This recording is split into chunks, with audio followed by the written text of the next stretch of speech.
فرشتوں سے سجدہ کرایا اور اس کو اللہ کو حکم دیا کہ تم نے بھی اس کو سجدہ کرنا ہے، لیکن وہ اکڑ گیا۔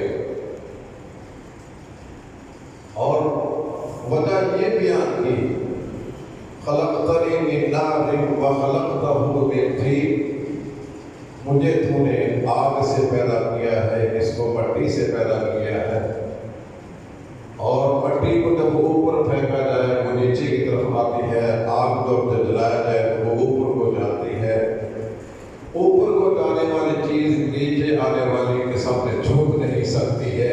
یہ فلسفہ بیان کیا اس نے سجدہ نہ کرنے کے لیے۔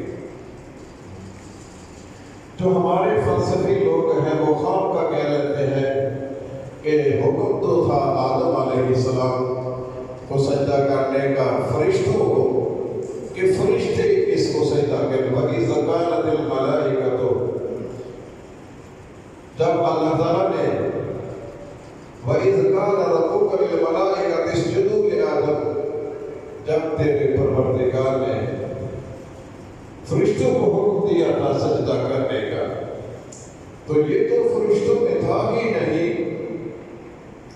اس کو تو خام کا الزام دے دیا گیا ہے کہ اس کو حکم دیا تھا سجدہ کرنے کا، سجدہ نہیں کیا۔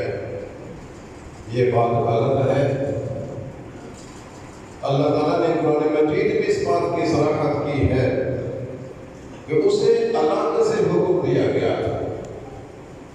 اللہ تعالیٰ فرماتے ہیں مَا مَنَعَكَ أَلَّا تَسْجُدَ إِذْ أَمَرْتُكَ، تجھے کس بات نے روکا آدم کو سجدہ کرنے سے، اذ امرتک، جب میں نے تجھے آرڈر دیا تھا، حکم دیا تھا، امر کیا تھا۔ یہ بطور خاص اس کو الگ پروانہ دیا ہے سجدہ کرنے کے لیے۔ یہ فرشتوں میں شامل ہونے کی بنا پر نہیں، بلکہ اس کو الگ کا اللہ تعالیٰ نے فرمایا۔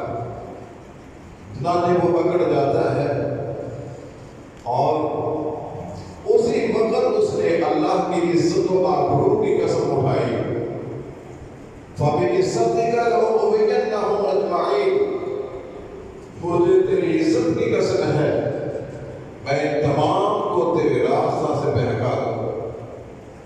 کس طرح؟ تیری طرف آنے والا جو راستہ ہے، لَأَقْعُدَنَّ لَهُمْ صِرَاطَكَ الْمُسْتَقِيمَ، اس صراط مستقیم پر میں بیٹھ جاؤں گا۔ ثم لآتينهم من بين أيديهم ومن خلفهم وعن أيمانهم وعن شمائلهم ولا تجد أكثرهم شاكرين، پھر میں ان کو بہکانے کے لیے آگے سے، پیچھے سے، دائیں سے، بائیں سے، ہر پہلو سے ان کو بہکانے کی کوشش کروں گا۔ نتیجہ یہ نکلے گا ولا تجد أكثرهم شاكرين، اکثریت تیری ناشکر بندوں کی ہو، اور تھوڑے سے قلیل آپ کے ہوں گے جو تیرے حکم کے پیروی کریں گے۔ اکثریت کو میں اپنے اس رستہ سے ہٹا دوں۔ اللہ تعالیٰ نے قرآن مجید میں فرمایا وَلَقَدْ صَدَّقَ عَلَيْهِمْ إِبْلِيسُ ظَنَّهُ، ابلیس نے اپنے ظن کو سچا کر دیکھا ہے۔ آج دیکھ لیں آپ، آدم کی اولاد میں سے کتنے لوگ ہیں جو اللہ کو پہچانتے ہی نہیں ہیں۔ حکومتوں کے حقوق میں ایسے ہیں جو اللہ کے نام سے بھاگتے ہیں، اللہ کے نام کو پہچانتے ہی نہیں ہیں۔ وہ سیکولر ذہن رکھنے والے ہیں۔ آپ چین میں چلے جائیں، روس میں چلے جائیں، بلکہ کچھ حکومتوں والے تو یہ کہتے تھے کہ ہم نے اللہ کو یہاں سے بھگا دیا ہے، اور جو اللہ کا نام لیوا ہے ان میں سے کتنے ہیں جو اللہ کے حکم کی پیروی کرنے والے ہیں، اللہ کو ماننے والے۔ ہم لا الہ الا اللہ تو ضرور پڑھتے ہیں، لیکن اس کے جو تقاضے ہیں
صورتیں ہیں جنہیں معوذتین کہا جاتا ہے۔ اس کے ساتھ اگر سورہ اخلاص کو ملا لیا جائے تو معوذات اسے کہتے ہیں۔ رسول اللہ صلی اللہ علیہ وسلم فرماتے ہیں جب تک یہ صورتیں نازل نہیں ہوئی تھی میں اپنے آپ پر دوسروں پر دم کرنے کے لیے اور آیات پڑھتا، دعائیں پڑھتا۔ جب یہ صورتیں نازل ہوئی ہیں میں نے ان کو دم کے لیے منتخب کر لیا ہے۔ اس سورت الناس میں اللہ تعالیٰ نے شیطان کا تعارف بھی کرایا ہے اور اس کا طریقہ واردات بھی بتلایا ہے اور اس کا خاندان اور قبیلے کے بارے میں بھی ہمیں اطلاع دی ہے۔ اس سے پہلے جو سورہ الفلق اس میں اللہ تعالیٰ نے اپنی ایک صفت بیان کی ہے، قل اعوذ برب الفلق، کہہ دیجئے میں پناہ مانگتا ہوں اس اللہ کی جو صبح کا مالک ہے۔ ایک صفت رب الفلق اور اس کے بعد چار چیزیں ہیں جن سے پناہ مانگی گئی۔ من شر ما خلق، ہر وہ چیز شر جو پیدا کی گئی، دنیا جہان کی شرارتوں سے میں پناہ مانگتا ہوں۔ ایک وَمِن شَرِّ غَاسِقٍ إِذَا وَقَبَ، اور اندھیرے کی شر سے جب وہ چھا جاتا ہے۔ اکثر نقصان جب انسان کو پہنچتا ہے وہ اندھیرے میں پہنچتا ہے۔ سانپ، بچھو، حشرات الارض، موذی چیزیں وہ اندھیرے میں، چور، ڈاکو، چنگے وہ اندھیرے میں آتے ہیں۔ من شر غاسق اذا وقب، اندھیرے کی شرارت سے جب وہ چھا جائے۔ دو چیزیں، ومن شر النفاثات فی العقد، یہ جادو ٹونا کرنے والے وہ دھاگوں میں، رسیوں میں گرے دے کر پھوٹے لگاتے ہیں۔ یہ جو کالا پیا جادو کرنے والے ہیں وہ اسی طرح کرتے ہیں، گرا لگائی پھونک ماری، گرا لگائی پھونک ماری۔ من شر النفاثات فی العقد، جو ان گروں میں پھونکے لگا اس کی شرارت سے۔ یہ تین چیزیں، وَمِن شَرِّ حَاسِدٍ إِذَا حَسَدَ، اور حسد کرنے والی کی شرارت سے جب وہ حسد پر اتر آئے، حسد کے مطابق وہ کارروائی کرنا شروع کر دے۔ اور جو سورت الناس ہے اس میں اللہ تعالیٰ نے اپنے تین صفات کا حوالہ دیا ہے اور ایک چیز سے بچنے کا کہا ہے۔ پناہ ایک چیز سے مانگی ہے اور صفات تین بیان کی ہے۔ اندازہ کیجیے کہ وہ کتنا بھاری ہوگا اور کس قدر سنگین ہوگا جس کے لیے اللہ تعالیٰ نے اپنی تین صفات کا حوالہ دیا ہے۔ قل اعوذ برب الناس، مالک الناس، الہ الناس، کہہ دیجیے میں پناہ لیتا ہوں لوگوں کے رب کی، لوگوں کے بادشاہ کی، لوگوں کے معبود کی۔ رب الناس، مالک الناس، الہ الناس، اللہ کی تین صفات کا حوالہ دیا ہے۔ رب الناس پہلی صفت، مالک الناس دوسری صفت، الہ الناس تیسری صفت۔ یہ اللہ تعالیٰ نے تین صفات کا حوالہ دے کر کس چیز سے بچنا ہے؟ من شر الوسواس الخناس، وسوسہ اندازی کرنے والے کی شرارت سے، الخناس جو وسوسہ ڈال کر پیچھے ہٹ جاتا ہے۔ وہ مسلسل وسوسہ اندازی نہیں کرتا ہے، وسوسہ ڈالا پیچھے ہٹ گیا، پھر وسوسہ ڈالا پھر پیچھے ہٹ گیا، اس کو کہتے ہیں خناس۔ وسوسہ ڈالنے کا وسوسہ اندازی کہاں کرتا ہے؟ الذی یوسوس فی صدور الناس، جو انسان کے دلوں میں وسوسہ اندازی کرتا ہے۔ اللہ تعالیٰ نے اس کو دو اختیارات دیے، ایک اس کو قیامت تک کے لیے زندہ رکھنا ہے، بلکہ قیامت سے پہلے جب لوگوں پر موت آئے گی، ایک ہے مرنا اور ایک مرنے کے بعد دوبارہ اٹھنا، صرف موت آنے تک اس کو مہلت ہے، دوبارہ اٹھنے تک اس کو مہلت نہیں دی ہے۔ اس نے یہ کہا تھا فَأَنْظِرْنِي إِلَىٰ يَوْمِ يُبْعَثُونَ، اللہ مجھے مہلت دے اس وقت تک جب لوگوں کو دوبارہ اٹھایا جائے۔ اللہ نے فرمایا إِلَىٰ يَوْمِ الْوَقْتِ الْمَعْلُومِ، ایک خاص وقت تک کے لیے تجھے مہلت ہے جب لوگوں کو ختم کر دیا جائے۔ وہ انسانوں کے سینوں میں وسوسہ اندازی کرتا ہے، گمراہ کرنے کے لیے کسی کے بازو کو نہیں پکڑتا ہے، کسی کو دھکیل کر اللہ کی نافرمانی پر آمادہ نہیں کرتا ہے، صرف اس کا طریقہ واردات یہ ہے یوسوس فی صدور الناس، وہ لوگوں کے سینوں میں دلوں میں وسوسہ اندازی کرتا ہے، خیالات ڈالتا ہے، یہ کر لو وہ کر لو، اس کا یہ فائدہ ہے، اس کا یہ نقصان، صرف یہ کام ہے۔ ہمیں کوئی گھاس ڈالنے والا نہیں ہوتا ہے تو اس کو موقع مل جاتا ہے ہمیں گمراہ کرنے کا، ہم جو بھی ٹنگی بجاتا ہے ہم اس کے پیچھے جا نکلتے ہیں، جو سینے میں باتیں آتی ہیں ہم بجائے اس کے لیے غور و فکر کریں، یہ پتہ کریں گے کون سی بات ہمارے نفع کی ہے، کون سی نقصان کی ہے، جو دل میں آیا وہ کر لیا بس۔ الذی یوسوس فی صدور الناس، اس کا خاندان اور قبیلہ کیا ہے؟ من الجنۃ والناس، جنوں میں سے بھی لوگ ہیں جو وسوسہ اندازی کرتے ہیں اور انسانوں میں سے کچھ لوگ ہیں جو وسوسہ اندازی کرتے ہیں۔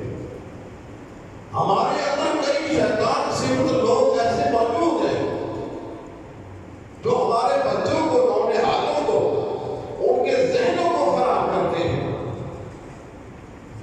یہ وسوسہ اندازی کرنا صرف شیطان کا کام ہی نہیں ہے، انسانوں میں سے بھی کوئی شیطانی خصلت والے لوگ ایسے ہوتے ہیں جو لوگوں کو گمراہ کرنے کے لیے دلوں کے اندر طرح طرح کی تمنائیں اور طرح طرح کے خواہشات ڈالتے رہتے ہیں۔ یہ خواہشات پر ہی ایک پرندہ ہے نا جو پچھلے دن ہماری اسمبلی نے ایک قانون پاس کیا ہے، ایک انسان مکمل مرد ہے، ایک مکمل عورت ہے، لیکن اس کے دماغ میں ایک تبدیلی آتی ہے، وہ یہ سمجھتا ہے کہ میرا جو ماں باپ نے نام جنس کے طور پر مرد لگوایا ہے، میں مرد نہیں ہوں، میں عورت، میری جو عورتوں سے دلچسپی ہے وہ عورتوں کے کپڑے پہنتا ہے، دل کرتا ہے وہ جائے دادرا والوں کے پاس اور جا کر کہے کہ میں نے اپنی جنس کو تبدیل کرنا ہے، میرے ماں باپ نے جو میرا نام لکھوایا میں اس پر راضی نہیں ہوں، مجھے اس پر اطمینان نہیں ہے، آپ مجھے حیثیت عورت کے ریفرنس کریں اور میرا آئی ڈی کارڈ جو ہے وہ عورت کے طور پر بنایا جائے۔ نادرا والے کوئی تحقیق نہیں کریں گے، کوئی سرٹیفکیٹ نہیں دیکھیں گے، کوئی لیبارٹری نہیں کروائیں گے، وہ مجبور ہیں کہ اس کا نام مرد ہونے کے باوجود اس کا آئی ڈی کارڈ وہ عورت کا بنائے۔ ایک عورت ہے، مکمل عورت ہے، بچے جنم دے چکی ہے، وہ جا کر کہتی ہے کہ میں مرد ہوں، میں اپنے آباؤ اجداد کی جنس پر راضی نہیں ہوں، مجھے حیثیت مرد کے ریفرنس کیا ہے۔ یہ نادرا والے اس کو بحیثیت مرد کے ایڈمیٹڈ کریں گے اور آئی ڈی کارڈ مردوں والا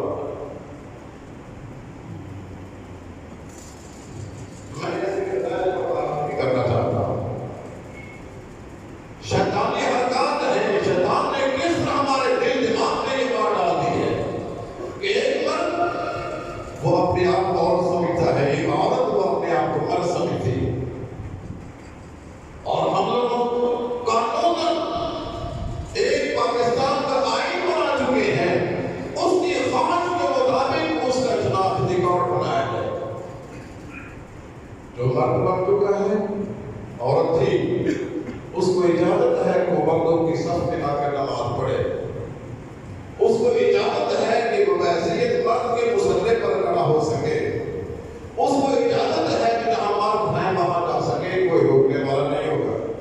اور جو مرد عورت بن چکا ہے, اس کو یہ قانون اجازت ہے وہ گرلز کالج میں جائے اور ان اجتماعات میں شرکت کرے جو عورتوں کے لیے مخصوص ہیں. کوئی اس کو روکنے والا نہیں. بڑے بھیانک نتائج ہیں اس بات کے. اخبارات میں یہ بات آ رہی ہے کہ دو مرد وہ آپس میں نکاح کر رہے ہیں. یہ ہم جنس پرستی کو فروغ دیا جا رہا ہے. اس کے نتیجہ میں اللہ تعالیٰ نے پوری قوم کو 4 قسم کے آلات سے دوچار کیا. ان کو زمین سے اٹھایا اور آسمان کے پاس لے جا کر اونٹا کیا اور سخت جھاڑ نے ان کے دلوں کو پھاڑ دیا اور اوپر سے پتھروں کی بارش برسائی. جو وہاں سے بھاگ نکلے ان پر نام سب پتھر برسائے گئے. یہ قرآن کریم کے فیصلہ ہے. لیکن ہم نے اس کے لیے قانونی رستہ اختیار کر دیا ہے. قانون نے اجازت دے دیا. یہ ہے وہ شیطانی راہیں, شیطانی سوچ, شیطانی فکر جو شیطان کے بہکاوے میں آ کر اس بنی آدم نے اپنا لی. الذی یوسوس فی صدور الناس, وہ جو لوگوں کے سینوں میں وسوسات بازی کرتا ہے. ویسے تو وسوسات بازی پر کوئی مواخذہ نہیں ہے, یہ ہم پر اللہ کی رحمت ہے. فرمایا کہ میری امت پر اللہ تعالیٰ نے یہ فضل و کرم کیا ہے کہ دل پر آنے والے خیالات پر کوئی مواخذہ نہیں ہو. دل میں جو خیالات آتے ہیں کوئی مواخذہ نہیں ہے جب تک ان دل کے خیالات کو زبان پر نہ لائے یا جب تک ان پر عمل نہ کرے. اگر محض خیالات ہیں دل کے اندر, ان اللہ تجاوز عن امتی ما توسوست به صدورهم, اللہ تعالیٰ نے میری امت سے دل کے خیالات, دل کے اندر آنے والے وسوسوں کے بارے میں تجاوز کر لیا ہے, معاف کر دیا. عالم تتکلم, جب تک اس کو زبان پر نہ لایا جائے اور جب تک اس کے مطابق عمل نہ کیا جائے, محض وسوسے پر کسی کو معاوضہ نہیں ہو. ہمارے ذہنوں میں جو وسوسے آتے ہیں ہم نے اس کو بدلی شکل دی ہے. اور اس نے اللہ سے یہ بھی کہا تھا, اے اللہ تو نے مجھے اپنے دربار سے نکال تو دیا ہے, اب میرا یہ کام ہوگا. فَلَا يَنَابُرَنَّهُمْ فَلَيُبَيِّرَنَّ خَلْقَ اللَّهِ, اب میں ان کو کہوں گا جس تخلیق پر تو نے ان کو پیدا کیا ہے کہ اس کو بدلے گی. آئی نا وہی بات کہ جس تخلیق پر اللہ نے ان کو پیدا کیا ہے, اللہ نے ان کو انسان کی ایک قسم عورت بنایا ہے, اللہ نے ان کو مرد بنایا ہے. فَلَيُبَيِّرَنَّ خَلْقَ اللَّهِ, وہ اس اللہ کی خلقت کو بدلے گی. آپ کو بدلا جا رہا ہے ہمارے سامنے یہ بات ہے. اس کے علاوہ یہ باڈی ہے انسان کی, یہ ڈھانچہ ہے انسان کا,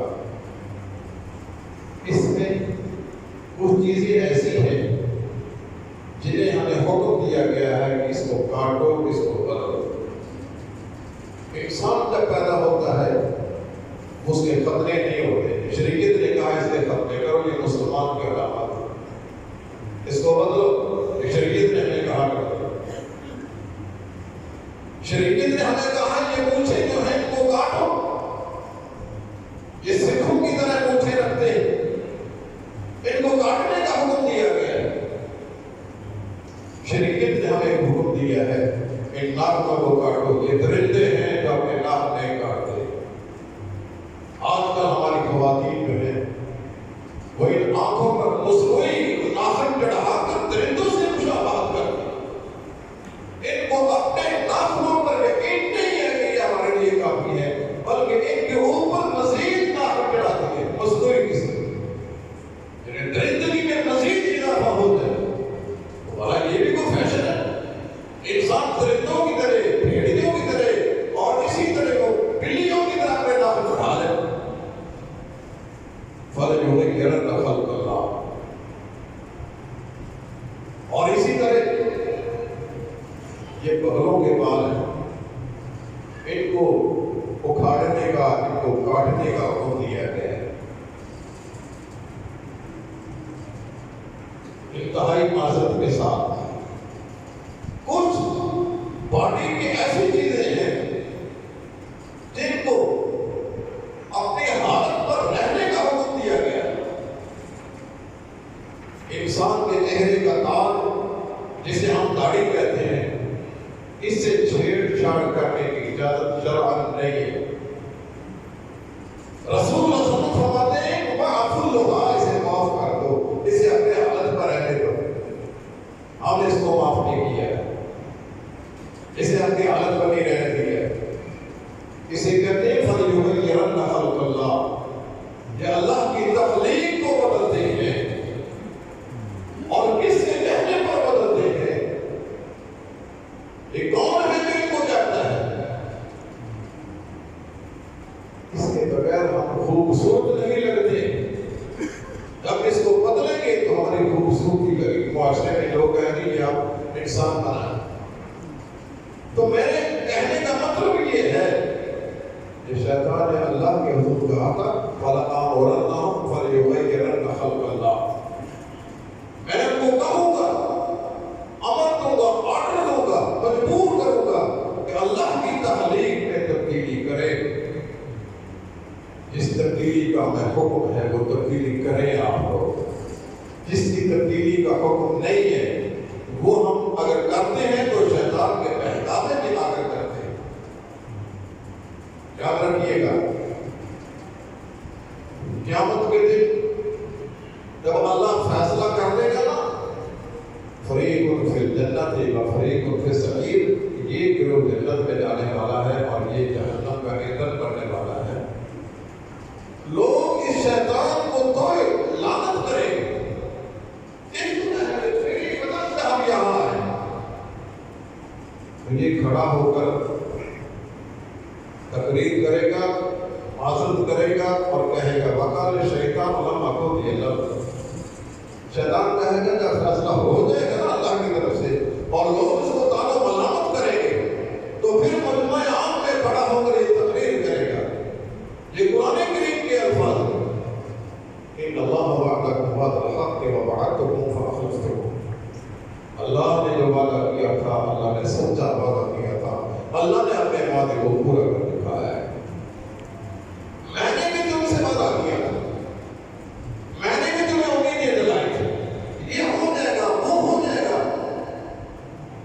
میں نے تمہیں وعدہ کیا یعدہم ویمنیہم وما یعدہم الشیطان الا غرورا.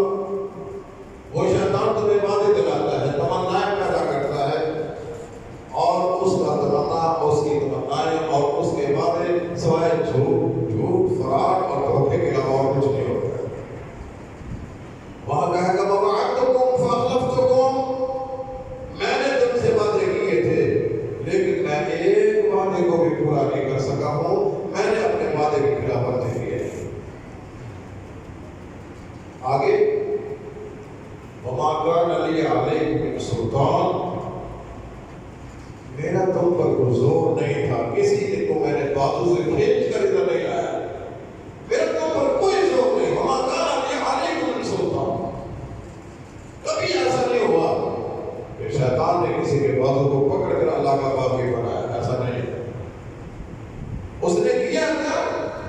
الا ان دعوتکم فاستجبتم لی، میں نے ایک ڈگڈگی بجائی، ایک پکار لگائی، تمہیں ایک دعوت دی، فاستجبتم لی، تم نے اس کو قبول کر لیا۔